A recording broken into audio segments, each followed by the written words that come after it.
네, 오늘 서울에서는 기상 관측 사상 두 번째로 뜨거운 날을 보냈습니다. 지금까지도 견디기 힘든 더위였는데 내일부터는 아예 올여름 최고 폭염이 나타날 거란 전망이 나오고 있습니다. 네, 이렇게 출구 없는 올여름 폭염의 원인과 전망을 김동혁 기상 전문 기자와 함께 알아보겠습니다. 어서 오세요. 안녕하세요. 예. 초등학교 때 만난 친구가 굉장히 착한 친구가 있었는데 성인 돼서 만나니까 되게 나빠지면 되게 생소하잖아요. 요새 날씨가 그런 것 같습니다. 이게 뭐 38도 이상 39도, 40도 이렇게 되는 게 되게 어색하거든요. 왜 이렇게 더운 날씨가 이어지면서 또 내일은 굉장히 또 덥다네요, 오늘보다. 네, 그렇습니다. 사실은 열기가 좀 빠져나가지 못하고 계속해서 한반도에 누적이 되면서 기온 기록이 계속해서 경신되고 있습니다. 특히 네. 오늘 말씀해 드린 대로 서울이 38.3도를 기록하면서 역대 이제 두 번째. 그래서 우리가 1907년에 기상 관측을 시작을 했는데요. 111년 만에 가장 뜨거운 더위가 이제 38.4도였고 네. 그것에 조금 못 미치는 38.3도를 기록하면서 역대 두 번째 더위가 나타났고요.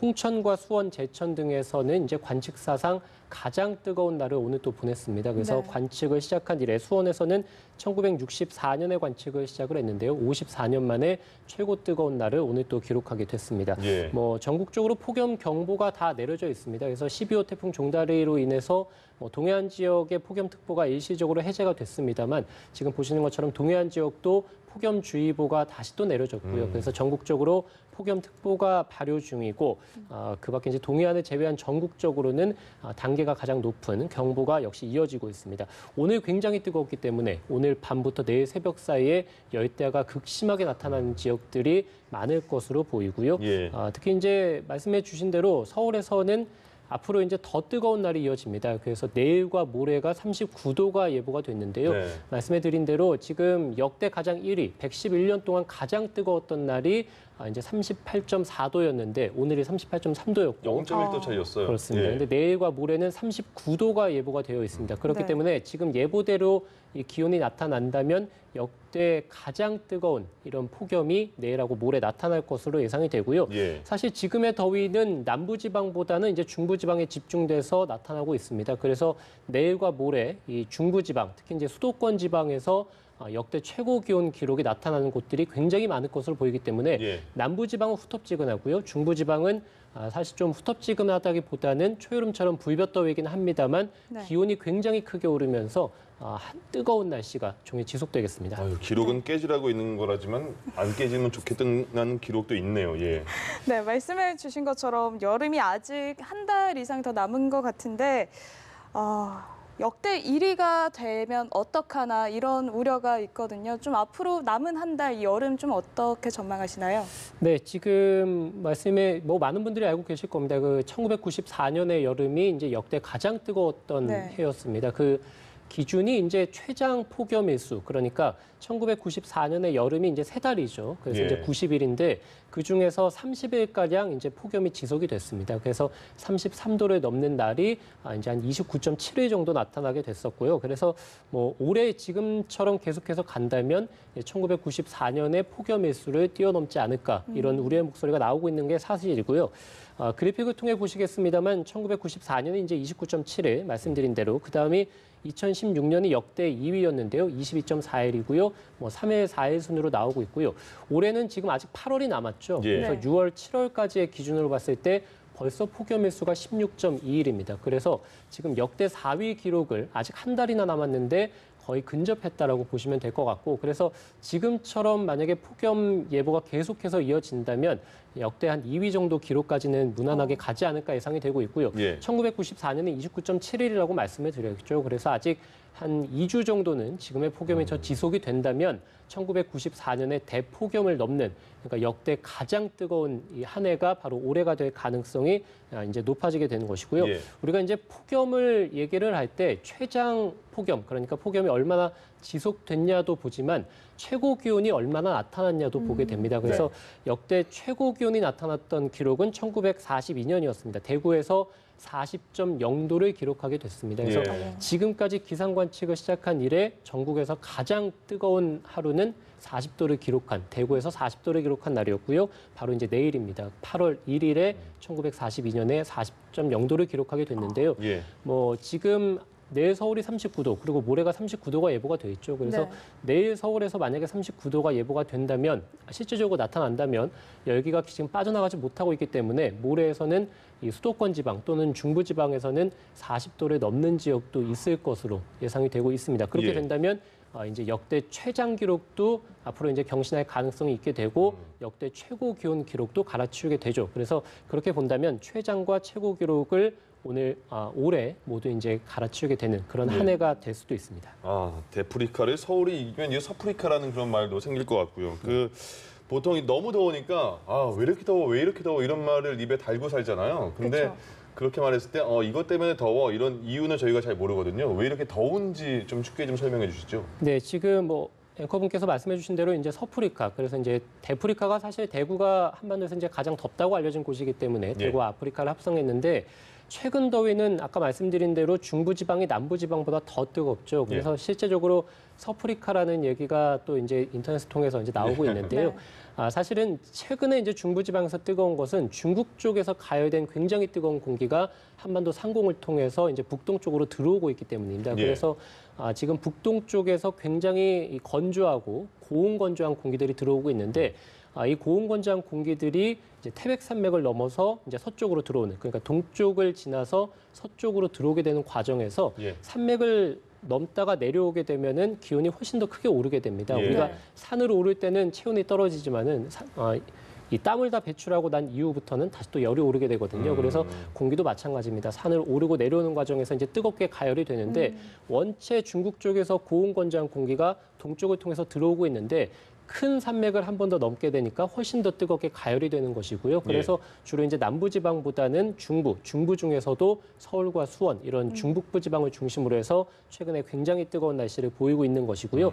하지만 남부지방도 사실 35도 안팎을 기록하고 있습니다. 굉장히 뜨거운 날씨가 보름 넘게 지속이 되고 있고 그것은 역시 우리가 이제 한반도의 여름을 얘기를 할 때, 원인을 얘기할 때 가장 크게 얘기하는 것은 이제 한반도 남쪽에 위치한 고온다습한 공기들이 지속적으로 들어오는 것입니다. 이것은 어떤 여름이든 간에 이 한반도 남쪽에서, 그러니까 일본의 중심을 둔 고온다습한 공기들이 들어오게 되는데요. 기본적으로 이런 것들이 계속해서 지금 들어왔고 올여름 같은 경우는 장마가 평년보다 2주가량 빨리 끝나게 됐습니다. 장마가 빨리 끝났다는 것은 결국 남쪽에서 고온다습한 공기들이 2주가량 빨리 들어왔다는 것이고요. 이것이 이제 한반도에 빨리 들어왔는데 나가지를 못하니까 지금 보름 넘게 한반도에 열기가 계속 축적이 돼 있고 또 보시는 것처럼 최근에 공기 같은 건 중부지방 같은 경우에는 습도가 그렇게 높은 편은 아니거든요. 중국 쪽은 해양이 아니기 때문에 대륙이죠. 그래서 이제 건조한 공기들이 들어오게 되거든요. 그래서 최근에 느꼈던 것보다는 습도는 좀 덜 느낄 수 있겠습니다만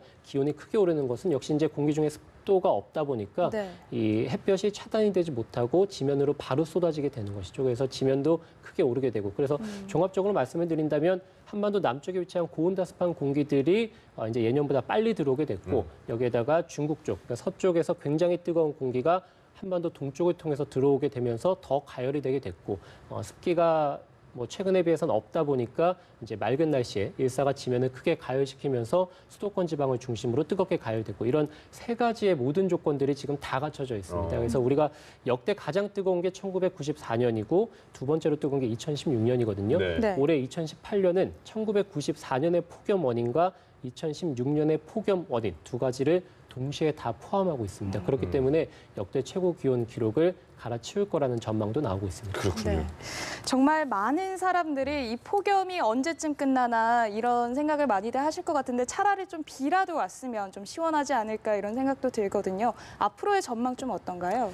네, 사실은 여름철의 날씨를 얘기할 때 보면은 폭염이 있고 장마가 있고 그다음에 이제 강한 소나기가 있죠. 그래서 장마는 이미 끝났고 그다음에 이제 폭염이 지속이 되고 원체 이제 지면이 크게 가열이 되다 보면은 이제 강한 소나기가 오후 시간대 내리지 않습니까? 그래서 우리 여름철에 오후에 소나기가 내리는 것이 동남아 지역의 스콜과 같다 해가지고 최근에 이제 많이 비교도 하곤 하는데 올여름 같은 경우는 사실 생각해 보면 소나기가 강하게 내린 적이 그렇게 많지 않습니다. 기억이 잘 안 나요. 한 5손가락에 꼽을 정도로 이제 소나기가 내리고 나는데요. 역시 말씀드린 대로 한반도 남쪽에서 고온다습한 공기만 들어온다면 북쪽에서 차가운 공기들이 내려오면서 이 공기의 뒤섞임으로 인해서 소나기가 내릴 수 있는데 예. 지금 같은 경우는 이 중국 서쪽에서 상공에서 굉장히 고온건조한 공기들이 한반도 쪽으로 또 들어오고 있기 때문에 네. 지상부터 상공까지 뜨거운 공기만이 가득 차 있습니다. 네. 우리가 비가 내리려면은 가장 기본적인 조건이 이제 대기가 불안정해지려면 상하층 간의 온도 차이가 심해야 됩니다. 그런데 지금 상층과 하층 모두 굉장히 뜨거운 공기로 가득 차 있기 때문에 우리가 지금 비가 내릴 조건이 형성이 되어 있지 않고 있고요. 네. 지금의 열기가 앞으로 이제 계속 이어질 가능성이 굉장히 높은데 예. 그렇다라고 본다면 앞으로도 이제 강한 소나기가 내릴 가능성 또는 큰 비가 내릴 가능성은 없다라고 보시면 될 것 같고 아까 말씀드린 대로 1994년에 폭염 일수를 뛰어넘으려면 2주 정도는 이 폭염이 더 지속이 돼야 된다고 말씀을 드렸는데요. 네. 기상청에서는 일단 8월 10일까지 최소한 8월 10일까지는 폭염이 지속되겠다. 그러니까 네. 열흘 정도는 폭염이 더 지속될 것으로 보고 있고요. 이후에는 사실은 뭐 알 수는 없습니다. 그래서 예. 기상청에서 예보를 이제 어떻게 할지는 그 이후가 돼야 될 것으로 보이지만 앞으로 어쨌든 10일 정도는 폭염이 더 길게 이어지고 그렇게 된다면 한반도의 2018년 여름이 역대 두 번째로 뜨거운 한 해가 될 것으로 보이기 때문에 예. 어쨌든 이제 더위병 또는 이제 각종 폭염 피해에 대한 대비가 필요한 시기입니다. 그렇군요. 네. 어제 같은 경우에는 하늘만 보면 굉장히 선명하고 파래서 마치 가을 날씨 같은데 햇볕으로 나가면 굉장히 뜨거웠거든요. 그래서 온열 질환자가 굉장히 많이 발생한다는 보도도 있고 어떻게 건강관리, 폭염 관리는 저희가 어떻게 해야 될까요? 네, 아무래도 한반도의 그 여름은 굉장히 이제 푹푹 찌는 더위죠. 그래서 이제 금세 지치기 마련이고요. 예. 그렇다 네. 보니까 더위병 환자가 크게 발생을 하고 있습니다. 그래서 최근에 2주 사이에 이 폭염으로 인한 사망자가 25명이 발생했습니다. 네. 올여름에 총 사망자가 어제까지 28명이었는데 최근 2주 사이에 25명이 발생했으니까 최근 이 한 1, 2주 정도 사이에 굉장히 극심한 폭염이 나타나고 있는 것이고요. 예. 온열 질환자는 2,000명을 넘어섰습니다. 그래서 2,266명이 현재 발생하고 있고 네. 그래서 이제 지금까지의 더위병 환자가 발생하는 어떤 시간이라든지 어떤 연령대 이런 것들을 본다면 주로 이제 온열 질환이 발생하는 시간대는 정오부터 해서 한 오후 3, 4시 정도까지가 가장 많이 발생합니다. 그렇기 예. 때문에 그 시간대에 가급적이면 외출을 안 하는 게 좋을 것 같고요. 네. 외출을 하더라도 아무래도 이제 실내에 머무는 시간을 평소보다는 크게 가져주시는 게 좋을 것 같고 금세 지치는 폭염이라고 말씀을 드렸죠. 그래서 수분 섭취를 충분히 잘 해주시는 게 좋을 것 같고요. 카페인 같은 음료 같은 거는 당분간은 좀 자제를 해주시는 게 좋을 것 같고요. 예. 외출할 때 가벼운 옷차림을 또 해주시는 것도 무엇보다 중요할 것으로 보이고 최근에 폭염은 여성보다는 남성에 주로 집중되고 있습니다. 아무래도 야외 활동이 더 많은 그런 남성이 훨씬 더 많기 때문에 네. 남성에서 주의를 해주셔야 될 것 같고요.